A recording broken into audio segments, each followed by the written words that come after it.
सोलिया दिनै गेवलां मेल बे हाबाफारिया जागासिनो दं दा आङो बेवहाय मोनफैनानै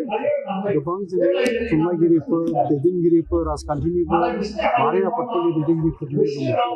मोजां मोनो बाथ्रा बेनाव गोबां जोंहा जेंना दङ दाबो बे जेंनाखौ सुस्रांनांगौबा जोङो जयैनो खामानि मावनांगौनि गोनांथि दङ जेब्लासिम जोङो ज' जाना खामानि मावनो हाया बबावबा नङा बबावबा जोङो आरो गोमाजाफिननायबो खाबु दङ ओंखायनो बाथ्रायाव जेरै दङ united we stand divided we fall बे बाथ्राफोरखौ जों बावनानै थाङोबा थिग जानाय नङा बयबो बेनि फारसे बुजिखागौ बुजियोब्लाबो जोङो गोबां समावनो जोंनि जोबनो गैयै फारागफोरखौ जों फोजोबस्रांनो हालायैयाव जोङो फेलें जादों होननानै बादै बुंनाय जायो दिनैहाय जोङो बर' थुनलाइ आफादखौ जोनोम जानायनिफ्राय थांनाय 1952 मायथाइनि 14 नभेम्बरनिफ्राय बर' थुनलाइ आफादा बर' रावनि थाखाय थुनलाइ जौगाहोनायनि थाखाय जि खामानिफोरखौ मावबोदों बेयो बाख्नायनो गोनां बिथांमोननि गायसननानै गालांनायनि थाखायनो दिनैनि बे समसिम जोङो सफैबाय दिनै बर' रावा भारत संबिजितनि 80 हाबबाय नाथायबो बेनि गेजेरावबो जोंनि जेंनाफ्रा जोबाखै दिनै सोलोंथाइनि बाथ्रा बुङोबा जोंनि बाथ्रा बुङोबा बर' बिजोंखौ लानानै सोरखारजों जोंनि रायलायनायल' जादों माखासे जाफुंनायाबो आद्रा दङ बिटिआर एकाडेमि फैजाजोबाखै बेखायनो दहाय एसे आगोलाव बुंनाय खौसेथिया जोंनि गेजेराव गोनांथार आरो जेब्ला जोंनि गेजेराव खौसेथिया फैनाय नङा अब्ला जोङो बबेबा नङा बबेबा जोङो बिदिनो मोननो गोनांनिफ्राय जोङो नासयजानायबो खाबु दं दा जोङो गोरबो गोथौ गोसोजों जोंनि राव थुनलाइखौ जों बेसेबां आंबो अनसायनो हादों आजावना लानो हादों बे सोंनायखौ आंथ' बिजिरनानै नायबाय जोंनि दैदेनगिरिफोरनि खुगायाव ओंखारनाय रावफोर बा जोङो जि बाथ्राफोर बुङो बावहाय जों बेसेबांसिम रोखायै बर' रावखौ बुंदों फालाय रायलायदों फालाय बे मोनसे सोंनाय फैयो आं उनावनो सोंनायखौ लाबोनो लुबैयो आंबो बेसेबांसिम रोखायै बाथ्रा बुङो फालाय नोंथांमोनानो बिजिरनांगोन नोंथांमोननि बे बिजोंनि गेजेरजों मोनथिहोनांगोन दाथ' आंथ' नुयो गोबां दैदेनगिरिफोरनि खुगाफ्रा दाबो जोङो गोनां जाथारोबा आलादा बाथ्रा गुबुननि सोदोब बाहायो गावनिखौ सिगाङाव लाबोनो नाजायोबा मोजां गावनिखौ बाहायनांगौ बिमानि रावनिख्रुइ गावनि बिमानि रावनिखौ बोथिसे राव थानो हाया गोरलैयै बुजिसिननो हायो फोरमायनो हायो मोनथिहोनो हायो जोङो बे खाबुखौ जोंनो लानांगोन आरो रावखौ जों रायलायबा सोलोंलायनांगोन जों बर' बिमानि गोरबोआव जोनोम जाबाय बर' रावखौ बर' सोदोबखौ जों बाहायासो बाहायो दिनै अनजिमा साननायावबो नायदों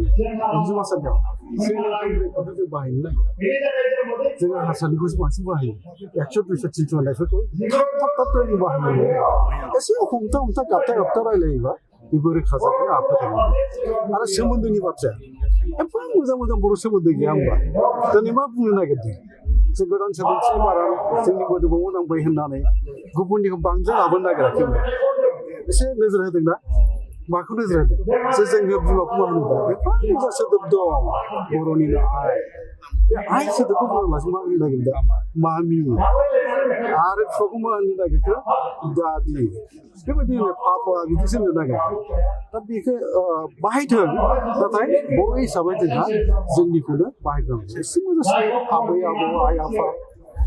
आमाइ आदै मादै आदा आबौ फंबाय बिनानाव एसे मोजां बाहायालासे जों बबेबा फारसे आगान सुरनो नागिरदों बेबो साननो गोनां नङा होमबा आरो दा बिजोंनि जि जेंनाफोर बेखौ सुस्रांनांगौनि खामानि मावगासिनो दं बर' थुनलाइ आफादा दुलाराय बर' फरायसा आफादा मावदों खौसेथि बर' सुबुं आफादा मावदों बर'नि माहारि बिफानफोर मावदों जोङो बिटिआर सोरखार आरो बर' कालसार मोनसे गावारि खुंथाय दिनै मावगासिनो दं गोबां दिनै बर' राव रायलायनो रोङा गोबां ओनसोल गोबां जिल्लायाव बिनि थाखायबो सोलोंनायनि खाबु जों खालामलायगासिनो दं फोरोंगिरि थिसननानै दा बेफोर थोजासे नंबावा जों नाजानायनि गेजेरजोंसो जों मोनसे समावहाय जोंनि थांखियाव सहैनो हागौ आरो बड'फा उपेन्द्र ब्रह्मआ राव थुनलाइखौ लानानै जि मोनसे सिमां नुलांदों बर' हारिखौ गेरेमसा हारि दानायनि बेफोर मोगथां जानाया गोरलैथ' नङा बाथ्रा बुंनाया जेरै स्लिम माने गोरलै जों बुङो मोगथां खामानि मावनाय जाफुंनाया एसेबां गोरलै ओंखायनो इउनिटि मास्ट बि जोंनि गेजेराव इ मास्ट बि इउनाइटेड जों नुदों जितु बिटिसिनि बाहेरायाव थानाय जि फरायसालि बेखौ सरकारि खालामनायनि मोनसे खोथा सोलिदों जायनि जाहोनाव बेखौनो बुंबाय आङो बर्ड माने बिटिआर एकर्डनि जि दफाफोर दं मावफुंजाजोबाखै खोथा होदों रायलायनायाव मालाबाबो जोंनो मावनानै बुङाखै राजखान्थियारिबो माबा दं बावहाय दंना गैयै बेखौ आं दिनै बुंनो लुबैया जोङो नाजानांगोनथ' जोङो नाजानांगोनथ' आरो जों बर' थुनलाइ आफादनि बेनो जोंनि मोनसे बुंनो थाङोबा जोंनि गोजामसिन आफाद होनांगोन बर' थुनलाइ आफादखौ आरो बे आफादनि दारैनो जोंनि जि मोनसे राव थुनलाइनिफ्रायसो जागायजेननानै सोमावसारनाय जाबोबाय बेनि उनावहाय आलादा रायजो बिनायनि सोमावसारनाय जाफैबाय बे गासै माबाफोरखौ जोङो दिगफोरखौबो नायनानै खामानिखौ जों मावनो नांगौ खौसेयै अब्लानो दिनै न'आ गाबोन सानसे माब्लाबा जाफुंनाय मोगथां जागोन होननानै जों मिजिंथियो